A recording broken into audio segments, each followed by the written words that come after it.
হিজলডিহার মামনি রায়ের বাড়ি ত্রিপলি মোড়া। যখন তখন ঘটতে পারে দুর্ঘটনা। আমরা একটা ভালো ঘর চাই, হ্যাঁ আমরা ভালো ঘর চাই, এই বলে প্রায় কাঁদো কাঁদো গলায় বলে উঠল রানা রায়ের কন্যা। একটা ফেটে গেছে, জল পড়ছে, ঘর চাই একটা ভালো। গতরাতে প্রবল বৃষ্টিতে রাজ্যের বিভিন্ন জেলার গ্রামে গ্রামে মাটির বাড়ি ভেঙে পড়ার ঘটনা ঘটেছে। এবার কি তাহলে আর শিকার হতে চলেছে হিজলডিহা গ্রামের রায়পাড়ার বাসিন্দা মামনি রায়? বাড়ির চারিদিকে ধরছে ফাটল, ভেঙে পড়া অংশ রয়েছে ত্রিপলে মোড়া, আবার ত্রিপলটা ফুটো হয়েছে, জল পড়েছে মাটির দেওয়াল ধারে। স্বামী রানা রায় পেশায় দিনমজুর, বর্ষাতে কাজকর্ম ঠিকঠাক হয় না। স্ত্রী মামনি রায় গৃহবধূ, বাড়ি সামলে চলেছেন দৃঢ়তার সঙ্গে। রানা রায় 3 জন কন্যা সন্তান, অর্থাৎ মোট 5 জনের পরিবার বেঁচে আছেন বাড়ির একটি রুমের মধ্যে। এ যেন দম বন্ধ হবার উপক্রম। একটি তক্তা, তাও আবার খুবই ছোট্ট, 5 জন থাকে। ভাবুন তো কত কষ্ট করে এই পৃথিবীর বাতাস নিয়ে বেঁচে আছে পরিবারটি। তার উপর আবার দেওয়ালে ফাটল দেখা দিয়েছে, ভয়ে ঘুম ঠিক মতো হয় না বললেই চলে। রানা রায়ের বড় কন্যা জানান, আমাদের একটা বাড়ি চাই, রাতে রাতে বা দিনে পড়াশুনো করতে পারি না, বাড়িতে জল পড়ে।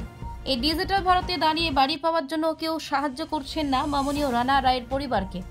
দীর্ঘ কয়েক বাড়ির জন্য সার্ভে হয়েছে, তবু এখনো পর্যন্ত নতুন বাড়ির লিস্টে নাম নেই তাদের। গাফিলতি কার? এর দায় কার? স্ত্রী মামনি রায় বলছেন, যারা যোগ্য তারা বাড়ি পাচ্ছে না, যাদের বাড়ি আছে তারাই পাচ্ছে। আমতাবস্থায় পুরো পরিবার চাইছেন একটি বাড়ি তাদের দেওয়া হোক। প্রশাসনের আধিকারিকেরা নজর দিক তাদের পরিবারের দিকে। বাঁকুড়া জয়পুর থেকে এনামুল ভূঁইয়া। আমার নাম হচ্ছে মামনি রায়, স্বামীর নাম রানা রায়, আর গ্রাম হিজলডিয়া, গ্রাম পোস্ট হিজলডিয়া। মূলত সমস্যা আমার এই বর্তমান পরিস্থিতিতে আমাদের এক দুর্যোগ চলছে, আগে থেকেই ঘর বাড়ি ভেঙে গেছে। মানে আমার 3টে বাচ্চা কাচ্চা আছে, নিয়ে দেখে বাড়িতে থাকতে অসুবিধাও হচ্ছে। আর যারা আবাস যোজনার জন্য অ্যাপ্লিকেশন করেছিলাম, কিন্তু আসেনি আমাদের নাম। কিন্তু যারা বাড়ি পাওয়ার উপযুক্ত তাদেরকে দেওয়া হয়নি, কিন্তু যাদের বাড়ি আছে তাদেরকে দেওয়া হচ্ছে। জায়গা খুব সংকীর্ণ, এবার ছোট বাচ্চা কাচ্চা নিয়ে থাকতেও অসুবিধা হচ্ছে আর কি। ওই তো বললাম, ফর্ম ফিল আপ করেছিলাম, তারপর বিডিও অফিসে আরো গেলাম, কোনো কাজ হয়নি পর্যন্ত। হ্যাঁ নিশ্চয়ই হবে, এই বাড়িটা এই জায়গাটা ভেঙেই আমরা করব, তার অন্য কোনো জায়গা নেই, এখানে ভেঙেই করতে হবে।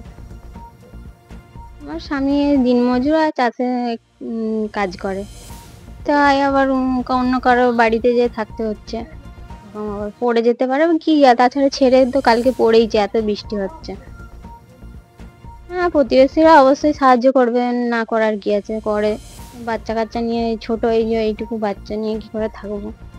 এই যে আমরা 5 জন মেম্বার, একটা রুম, থাকতে ভীষণ কষ্ট হচ্ছে। আর বৃষ্টির জন্য আরো বেশি কষ্ট হচ্ছে, ভেঙে ভেঙে পড়ে যাচ্ছে। বাচ্চারা নিয়ে কি তাই থাকাটা সম্ভব ওই বাড়িতে? আমরা রাত্রেবেলা পড়াশোনা করতে পারছি না, অসুবিধা হচ্ছে, বৃষ্টির জন্য জল পড়ছে।